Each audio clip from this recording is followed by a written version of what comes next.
Good morning, I'm Taylor Wilson, and today is Friday, January 17th, 2025. This is the Excerpt. Today, will a ceasefire between Israel and Hamas go ahead as planned on Sunday? Plus, how the alliance between House Speaker Mike Johnson and President-elect Donald Trump will impact Washington, and we dig into the debate around the H1B Visa. Palestinian authorities said late yesterday that Israeli warplanes killed at least 86 people in Gaza the day after a ceasefire and hostage release deal with Hamas and Israel was announced. Israeli Prime Minister Benjamin Netanyahu's office said earlier today that the Israeli cabinet will meet to give final approval for the truce. The U.S., meanwhile, yesterday was still confident the ceasefire will begin on Sunday. The three-stage agreement is intended to see in its first phase 33 hostages held by Hamas in Gaza released in exchange for Palestinian prisoners detained in Israeli jails. The full details of the deal have not been publicly released, but it includes a Gaza ceasefire, exchange of captives, and the gradual phased withdrawal of Israeli forces from the Palestinian territory, leading ultimately, officials hope, to an end to the nearly 16-month-old war. Ordinary people impacted by the conflict are cautiously optimistic. That includes Ifat Calderon, whose cousin Ofer was taken hostage. It's really complicated because from one hand I'm happy, but on the other hand I'm going to believe it just whenever I'm going to see the hostages crossing the border to Israel. We don't know the situation of all the hostages. I don't know if Ofer, my cousin, is still alive or not. And 19-year-old Palestinian Hussam al-Sharif is ready for an end to the misery. We stand for more than 5, 6, or even 7 hours to get 1 kilo of sugar, or rice, or even sometimes 2 liters of water. This refers to how miserable our life became of this war. And you still ask me why I am so happy about the ceasefire? Because all of this are going to end. That's why I am so happy. You can stay with usatoday.com over the next few days to track the ceasefire's progress. And for more, check out Thursday morning's episode of The Excerpt when I talked about the truce with USA Today World Affairs correspondent Kim Helmgard. The alliance between House Speaker Mike Johnson and President-elect Donald Trump may prove to be the most important relationship in Washington. I spoke with USA Today Congress reporter Riley Beggin for more. Hey there, Riley. Hey.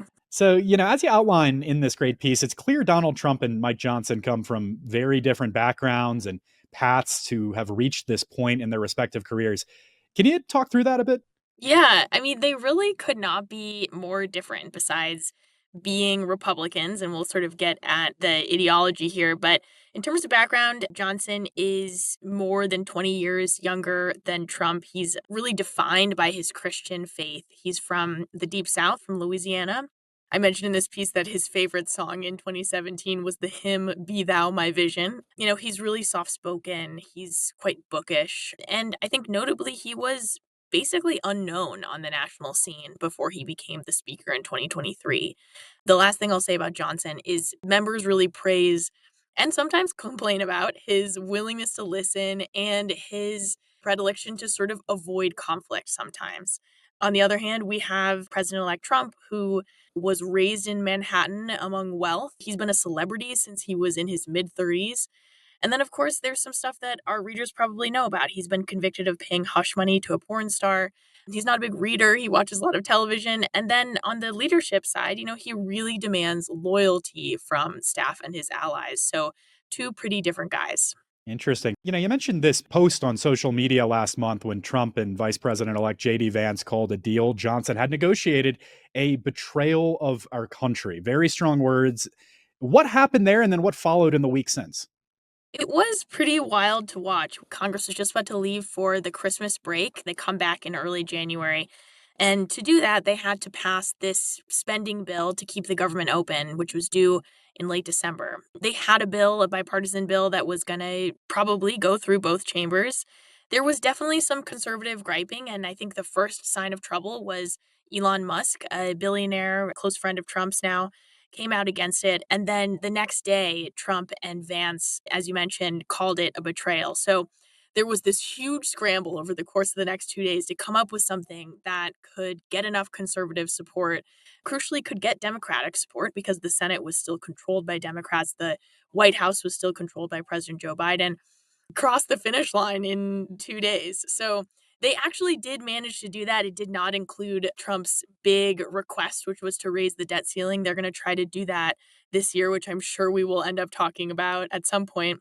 But then over the next 2 weeks, some members of that sort of right wing faction being really frustrated with his leadership and threatening essentially to not vote for him when the time came on January 3rd. When that election happened, it was in and of itself quite dramatic as well. The vote happened. There were, I think, around 7 members who did not vote when their names were called. They were there in the chamber, but just didn't say. And there were 3 members who voted for somebody else. They left the vote open at the end. Johnson was going to lose, but they held the vote open for about an hour while Johnson runned around talking to different people. Trump's campaign manager and soon-to-be chief of staff, Susie Wiles, was calling allies like Marjorie Taylor Greene on the House floor, and Trump himself paused a golf game to call some of these members and ask them to change their vote. In the end, they did, and Johnson became the speaker on the first vote. Dramatic events. So, I'm curious, Riley, how challenging will it be for Johnson to, I guess, shepherd some of Trump's priorities in this chamber, considering how really historically small the Republican majority is? Exactly. Yeah, it's going to be tough. And that's sort of why I go through that anecdote in this story of what happened in late December and earlier this month, because it's really emblematic of what Johnson is going to be dealing with this year as they go into some really big policy debates. They want to do big things. They want to increase border security, they want to boost domestic energy production. There's all sorts of things they want to do. And it's going to probably be divisive even among Republicans because when you get down to the nitty gritty, there's always people who have concerns. They want something in that wasn't in, or vice versa. So Johnson having this incredibly tiny majority means that he really has no room for error here. Or another way to think about it is every single member gets to be sort of a king for the day if they want to be and hold up these things. So this relationship between Trump and Johnson is going to be super, super important. For Trump, Johnson is the person who will essentially be responsible for making sure his agenda can get through Congress, given these really, really tough margins. And then for Johnson, Trump is the leader of the party. He's the person who has a lot of influence over these rank and file members. And these people who get frustrated with certain bills here and there, Trump may be sort of the only person who can bring them back in line and potentially save Johnson's job. All right. Fascinating dynamics coming up over the next couple of years. Riley Beggin covers Congress for USA Today. Thank you, Riley. Thank you. Firefighters are making steady progress on the deadly blazes that have destroyed thousands of homes and other buildings across the Los Angeles metro area. But residents must prepare for a return of the strong winds that could rekindle and spread the flames, according to authorities yesterday. Los Angeles Fire Department Chief Kristen Crowley said a large amount of unburned dry fuel combined with low humidity and the expected return of the harsh Santa Ana winds next week could bring more devastation. She urged residents to clear all brush within 200 feet of their homes. The fires have reduced entire neighborhoods along the Pacific coast and inland near the San Gabriel Mountains to ash and rubble.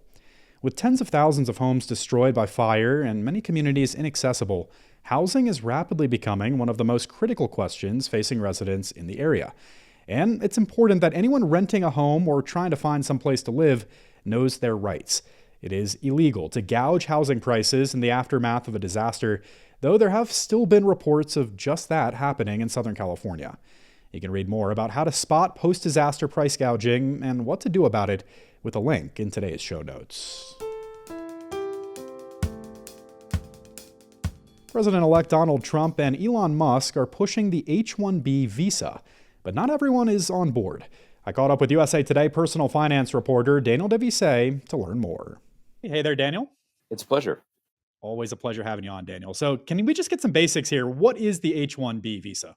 The H1B visa is meant to bring in high-skilled workers, especially in tech And it sort of feels like a program that's supposed to be for where you can't find people here to do the jobs, but that's not exactly right because there's lots and lots and lots of tech workers in the United States.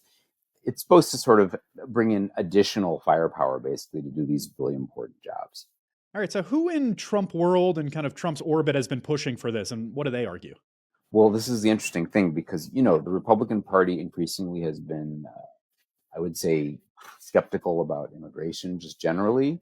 And Elon Musk, who is Trump's big corporate ally now, is very much in favor of these visas. He himself says he came to the United States, he was from South Africa, on one of these visas. And he says this just is what's made America as far as the tech movement. We've got to have these people coming in on these visas.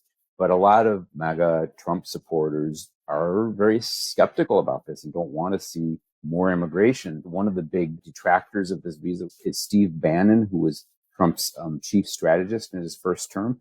And unlikely bedfellows, Bernie Sanders, the really progressive Vermont senator, is also very skeptical about the visa program.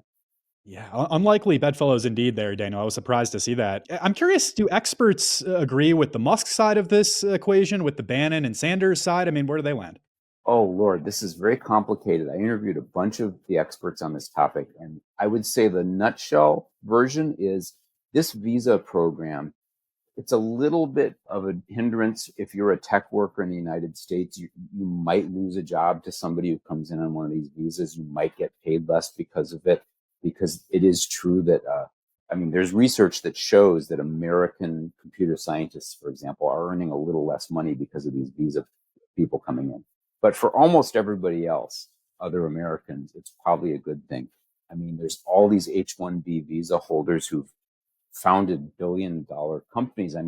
Starting with Tesla, right? Musk came in on one of these visas. He says, Tesla has like more than 100,000 employees. So the people with these visas have, I think, unquestionably helped the economy. But there's a question of whether it's bad for the people they're kind of replacing, if they're indeed replacing people. Okay, so in terms of what's next, Daniel, what's the expectation for the future of this visa program under another Trump term? Yeah, the experts don't expect Congress or the next Trump administration to let in a lot more people with these visas because it is a hot potato and there is a lot of skepticism toward immigration in the Republican Party. But there's ways they could improve the program. For example, there's a cap right now that limits how many people can come in on the visas, and that might be something that you could adjust. They could make the visa more like dependent on salary so that it kind of rewards high salary people. The people who are experts on this say that would make it a program that's harder to criticize if you were paying more people more to come in. All right, Daniel Devisay covers personal finance for USA Today. Thank you, Daniel. And thank you. And Girl Scout cookie season is here. You can support the Scouts by purchasing cookies through April, and be warned, they're retiring a couple of options afterwards. Toast-shaped Toast Yay, and their s'mores cookies. Thanks for listening to The Excerpt. We're produced by Shannon Ray Green and Kaylee Monahan, and our executive producer is Laura Beatty. You can get the podcast wherever you get your audio, and if you're on a smart speaker, just ask for The Excerpt. I'm Taylor Wilson. I'll be back tomorrow with more of The Excerpt from USA Today.